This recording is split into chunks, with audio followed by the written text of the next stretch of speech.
All right, guys, here we go. Contextual geometry. We are looking at 1.4, and this is the second part of 1.4. We're talking about conditional statements today. So this is contextual geometry. So make sure you're watching the right recording. Postulates and conditional statements. Please place the following in your definition section. A postulate is a statement in geometry that is accepted as true. So we just accept that as being a true statement. When we talk about conditional statements, these are if-then statements. So a conditional statement will have two parts. It has the hypothesis, which it comes right after the if, and then there's a conclusion, usually just following the then part, the conclusion. Let's make this following the part then. So it'll say then, so that would be the hypothesis and the conclusion. Go ahead and pause the video to write those down. All right, let's look at this first example. Identify the hypothesis and the conclusion in this statement. Hypothesis, you can find if, usually, and it will be right after if. So there's my hypothesis. It is raining. Do not highlight the if. And the conclusion, we will read a book.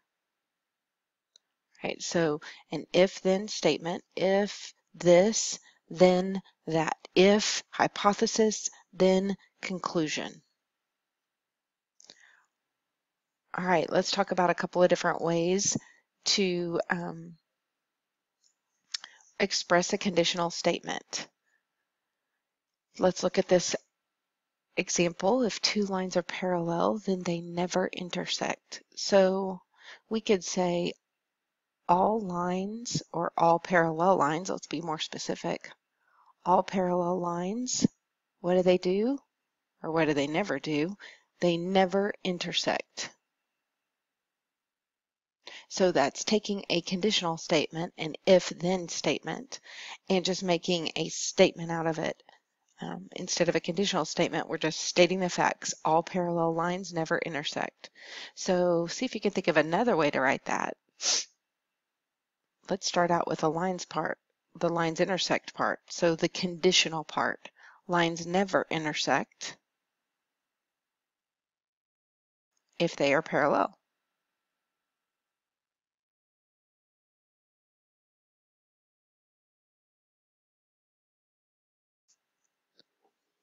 Interesting.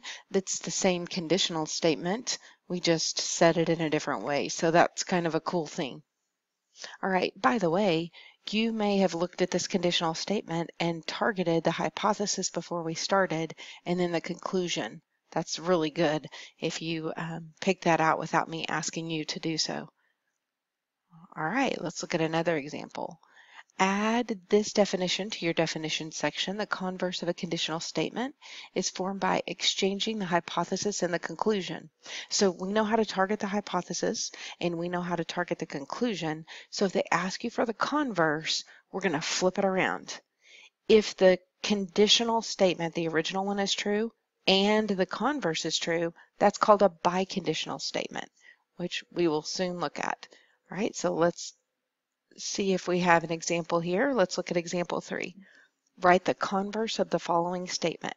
So let's pick out our hypothesis. If it is raining, so there's my hypothesis, then we will read a book. There's my conclusion. So there's my hypothesis. Here's my conclusion. When I write the converse, I'm going to flip those around. So the conclusion is going to become the hypothesis, and the hypothesis will become the conclusion. Awesome. Let's try it out. All right, so let's start here. So if we will read a book, so if we read a book, then what? Then it is raining.